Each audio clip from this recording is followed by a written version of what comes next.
Welcome back to Kickback. My name is Ben Strasser, and we are proudly presented by CMHA Brant Haldimand Norfolk. And I'm now joined by my cousin, Knolan. Knolan, Hello, Ben. I really appreciate you being here.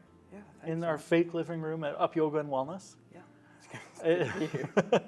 I really want to applaud you for putting your hand up and saying, I want to share with you what I think about mental health. Yeah. And how your journey in just being 15. Yeah. You're still just a baby. I can't believe you're bigger than me now, but you're still just a baby.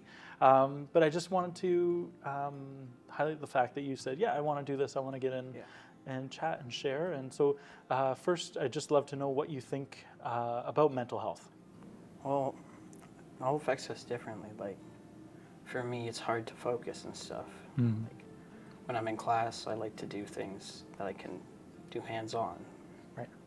Not like writing. So I have to focus on writing, but if I just do things hands-on, I can just do that. So do you find that like your teachers work with you? Sometimes. Yeah. Sometimes, yeah. If I'm not doing very well, then yeah. Yeah, they help you. Yeah, they do. Yeah.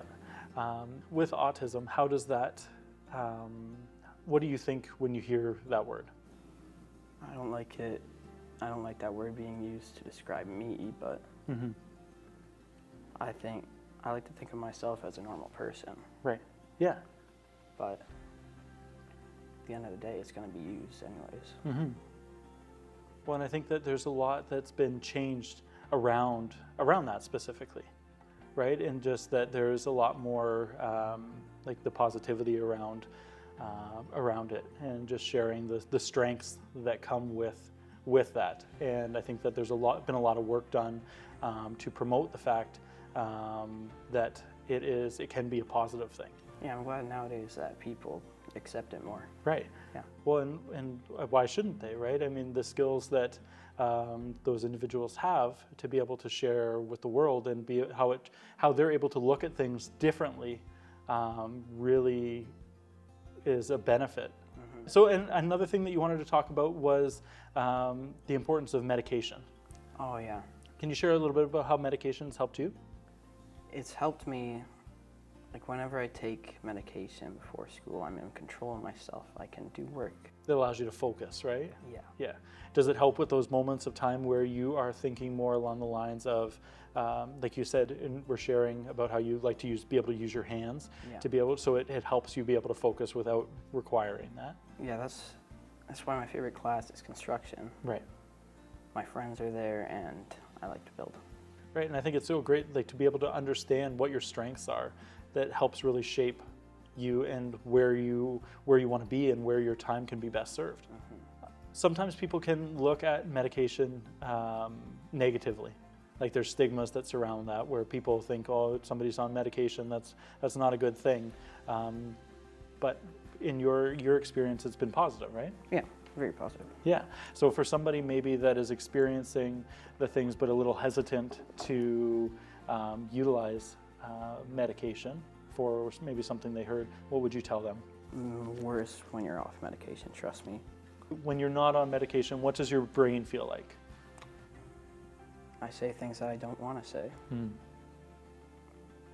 I do things I don't want to do. That's why medication is very important. Does it help like silence, like and just calm yourself? Yeah, no, that's good. Like it's important for people to understand, Knolan. Like your story matters and your experience matters, and being able to share what you navigate and how you do, it's important. Yeah. Knolan, can you share a little bit about what your experience with anxiety is like? All right. So anxiety. Before I came here, that was all the way up.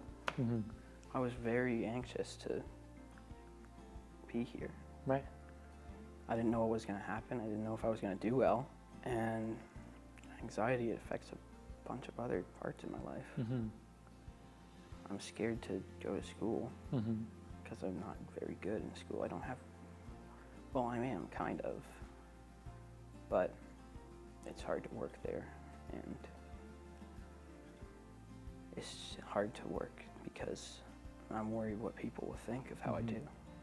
Right, and that's it. I think everybody has some form of like struggle with that. But if it's somebody like yourself that struggles with anxiety to the point that you do, that is like amplified and becomes very loud, right? And so you take medication for your anxiety? Yes, I do. Yeah. And how does that help you?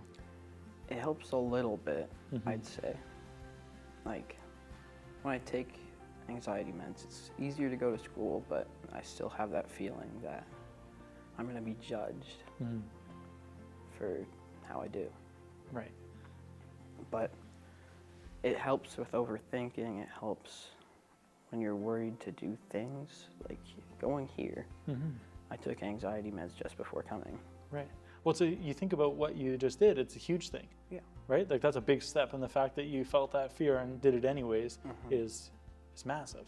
It is. And whether you needed to take a pill to be able to make that or to make that step a little simpler, there's still a lot of power in the fact that you showed up and you took that chance and you came here and sat in the fake see, they're me tripping up my words, fake living room here to share about your experience. And the reason that we do this is to be able to open people's eyes that are maybe watching at home to maybe they are somebody that struggles with ADHD or anxiety or any of the other mental health things that we've talked about with Kickback. But whether it's them that are struggling with it, and maybe they haven't taken that first step or haven't gone to see a psychologist or haven't gotten to that point of getting medication, or it's somebody that they know that has a family member that maybe is really struggling with ADHD or anxiety. And I feel like a lot of people don't necessarily, because they don't have somebody in their life that navigates ADHD or anxiety to some of the extremes that people do struggle with it. They don't care about it enough. Yeah, and they don't understand. And so because of that, they don't understand, right? They don't understand how debilitating it can be to navigate those things. And so you coming on here to share about your experience and what that means for you, that then means that you are opening their eyes to see how that affects the people that do struggle with those things. Yeah. Yeah, so I think, I know that you also can you talk about the importance of seeing a psychologist? I have really big talks with my psychologist, and it really helps me a lot, is they tell you how to overcome those things. That's basically their job, isn't it? Right, yeah, definitely. But it helps me a lot. It's somebody that doesn't have any form of preconceived notions about what you're navigating. Like they don't know, like they have no vested interest in who you are. It's not like opening up to your mom is great, or your sister, or like your partner, or whoever. Like that's all well and good to do that, and it's important to share, but it's also really powerful to be able to share to somebody that doesn't know you on a regular basis. To be able to just talk to and speak, and there's confidentiality involved, so you can share and talk about things that maybe you don't feel comfortable sharing with others, and so then that creates that space for you to be able to do that. Maybe there's somebody at home that is struggling with ADHD or is struggling with anxiety but hasn't necessarily taken that step to be able to go see a psychologist, see, I'm doing it again, or like to get to the point of taking medication to be able to help with that. What would you tell somebody that maybe is struggling at home without those things right now? I'd say respect them. You don't know what they're going through. They have a tough time communicating. They have a tough time understanding, tough time focusing. So if someone opens up to you about having a mental disability, just respect them, be nice to them, and help them. Take it seriously, right? Yes, take it very seriously. And how important is your family to be able to help you navigate the things that you struggle with? They're very important. You need a family, they're nice, they're calm, they listen, they're respectful. And if you talk to them, they understand. And they can help you. That's my point, I guess. Yeah, no, that's perfect. And I love that. And I really appreciate you taking the time to join me today at Up Yoga and Wellness in the Fake Living Room on Kickback. Thank you so much, Knolan.